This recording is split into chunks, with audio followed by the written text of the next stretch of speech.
Welcome back to my channel, Miss Personal Finance, where we are budgeting our way to financial freedom. In today's video, I'll be going over our top 5 investments for 2025. Just a disclaimer, although I do have a background in finance and real estate, I am not a financial advisor. I am just an individual, a wife, a mother, trying to gain financial stability and build generational wealth for our family. So let's get started.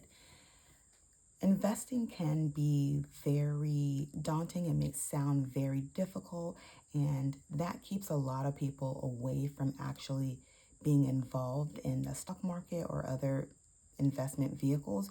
So today I just wanted to go over what our family is currently doing and what we plan on investing in 2025. Again, this is just from my perspective, not providing any financial advice or information. This can be found online or through your personal financial advisor. But these are just the things that have been working for us and that I have personally been using as investment vehicles and that I plan to use in 2025. Okay, so the first thing, everyone should have heard of this, and this is going to be a 401k. So before we start here, we're going to do our title.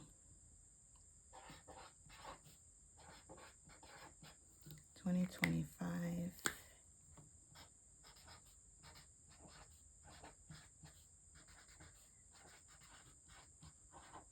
All right, so our 2025 investments.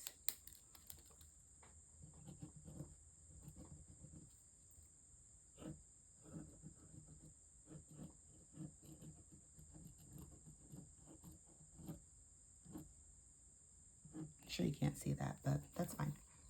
All right, number one, we are going to start with a 401k. Now, a 401k, or if you work for a nonprofit, a 403b, these are just accounts that are provided through an employer that allow you to invest in the stock market. So number one is going to be a 401k. All right, this marker is running out.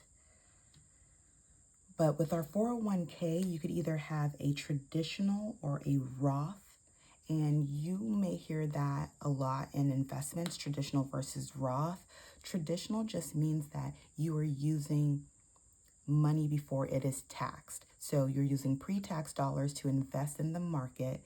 Technically, that means you have more because it hasn't been taxed yet. However, when you go to withdraw those funds, you're taxed at that time. Anything that is a Roth account, you are using post-tax dollars, meaning you've already paid the taxes on it, so it grows tax-free, and when you go to withdraw it, it's tax-free because you've already paid the tax for it up front. So a lot of things with investing is what you feel most comfortable with. Some people, the argument for traditional is that because you're putting more money into the market, you're earning more because you're having more that you can put in because it's not being taxed yet, so that it can grow over time. As for a Roth account, you're contributing less because you're already taking the tax off the top. So just think about it. Investing $100 pre-tax, you're investing the entire $100. Whereas if you have $100 and then it's taxed, you probably only have, let's say, about $80, $85 that's going into that same investment account. So you can see over time how $100 versus $85 can grow at different rates. The difference is, again, that $100 and its growth is going to be taxed once you remove it, whereas anything that you grow on that $85 over time is going to be tax-free when you go to withdraw it because you've already paid it. So differences are pretty much up to you, whatever you feel. If you feel like you're at a good tax bracket right now where you are okay paying the taxes up front, go ahead and do it. If you feel like you want to use the time and growth in the market and put in as many funds as you can, as much as you can early on, then maybe traditional is right for you. But again, these are all personal finance choices that work for you, the individual, or your household. Our 401k, these amounts are automatically deducted from your paycheck. So you go through an employer, and essentially they take the deductions from your paycheck and they invest them in mutual funds or stocks, and you have options from which you are given to choose from. So this is a standard. Leave it in the market. Maybe invest in index funds like the S&P 500 or the NASDAQ 100, and let that money grow. Let it sit there, because there are penalties for withdrawing funds from your 401k before the retirement age of, I believe it's 59 and a half. So use those funds to grow and use the power of compound interest. So if you haven't already, go ahead and try to invest something into your 401k if you have an employer that provides it. Nowadays, employers also provide a Roth 401k. And again, it's the same thing. It's just using money after you've paid taxes on it versus a traditional 401k where you're using pre-tax dollars. Another thing is a lot of employers provide a match on a 401k.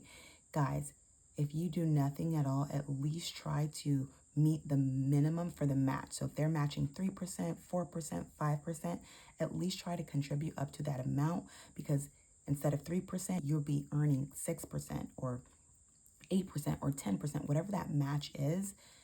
And that's free money that you get to invest and allow to grow and build wealth. And that's the whole point.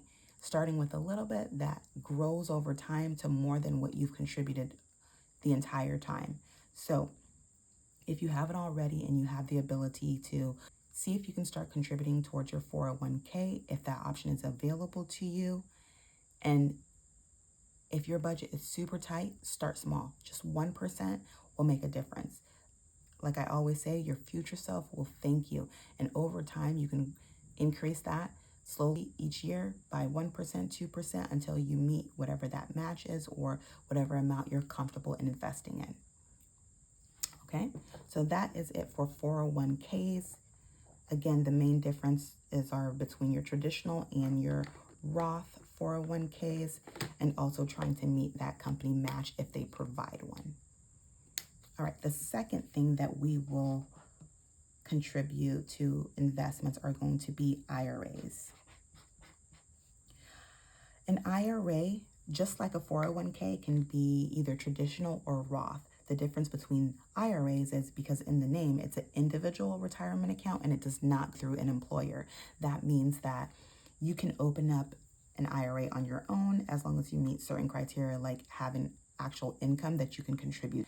So for us, we choose a Roth IRA. And again, it's taxed up front, so we don't have to worry about it. The interest grows tax-free, and once we are going to withdraw any of those funds, either our original contributions or in our retirement age, it'll be tax-free as well. So yes, you're paying a little bit up front, but you get the benefit of, especially if you're in a high tax bracket later on in your professional career, you get the benefit of having paid taxes at a lower tax bracket in the beginning of your professional career. So that's how some people see it, the Roth versus the traditional. So IRAs are very good to just start small. You can start as low as $50 a month, $100 a month. You can open one for each individual and slowly start contributing and building. And again, sticking to index funds.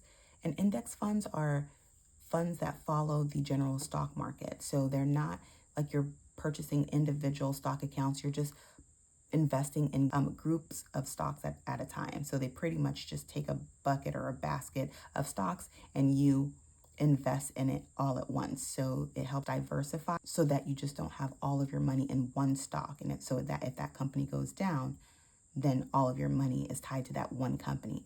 So index funds help you diversify in the things that you are investing in. So you're not just tied to one major company. All right. So my advice for IRA, again, whether it's a traditional or Roth, start small. Try to have it automated, like through AutoPay, because this does not come through your employer. Having it automatically deducted from your account at a certain time a month is going to just put that on autopilot where you don't have to think about it and that it's already built into your budget. So the next thing that we will be investing in is going to be a brokerage account. And this is where people get to pick and choose what individual stocks that they want to invest in. So this is also an individual account where you can open it up on your own through any financial institution that provides investment accounts. And a lot of people have heard of individual brokerage accounts such as Robinhood or Acorn, where they allow you to buy stocks or portions of stocks.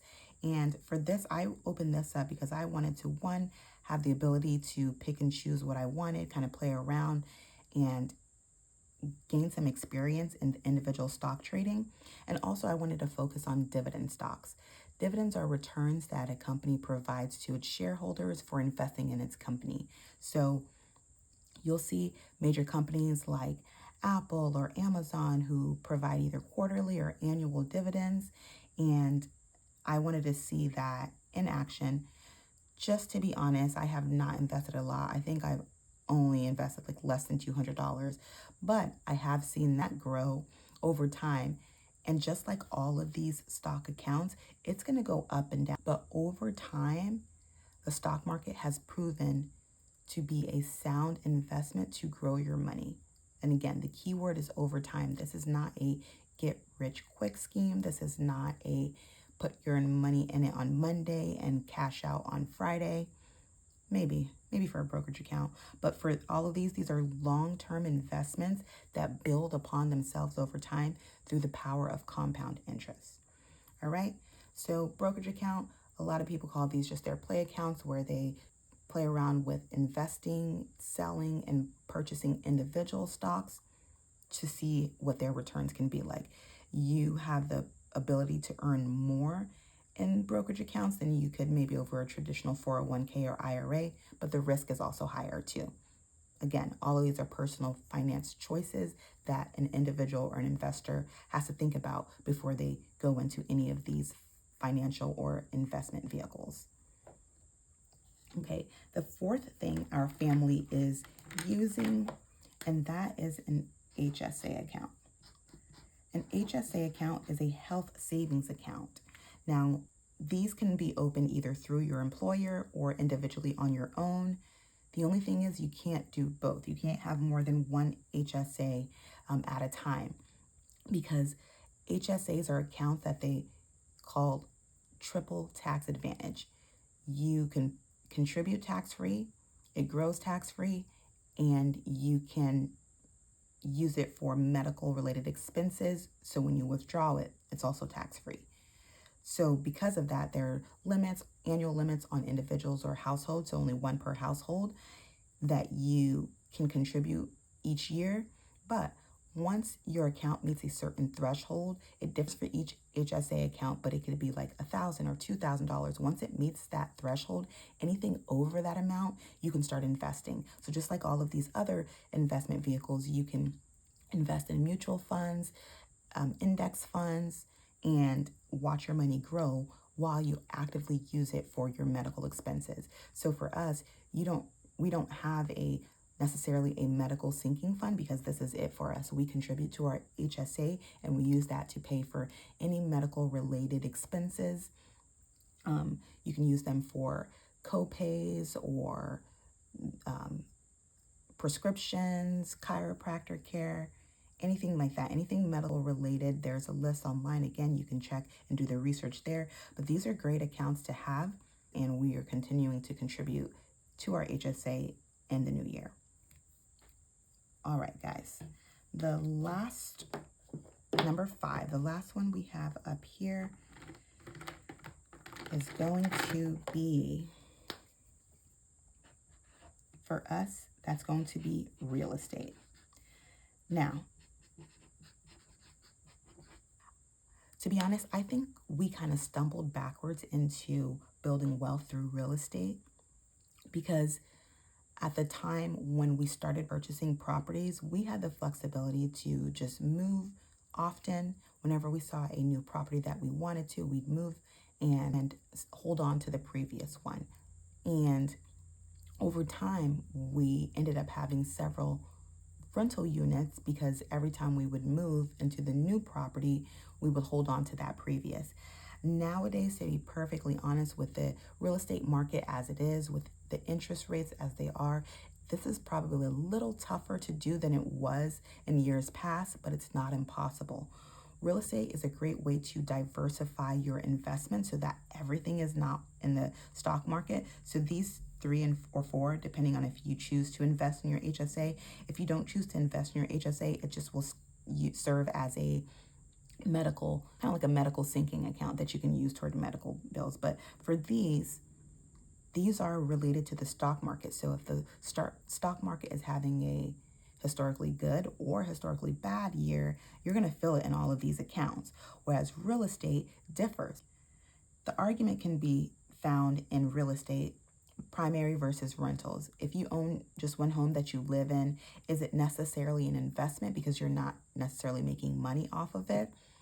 I think it's an investment, just a different type of investment, because unless you sell that home, you're not going to truly gain the benefits of the growth over time, the appreciation.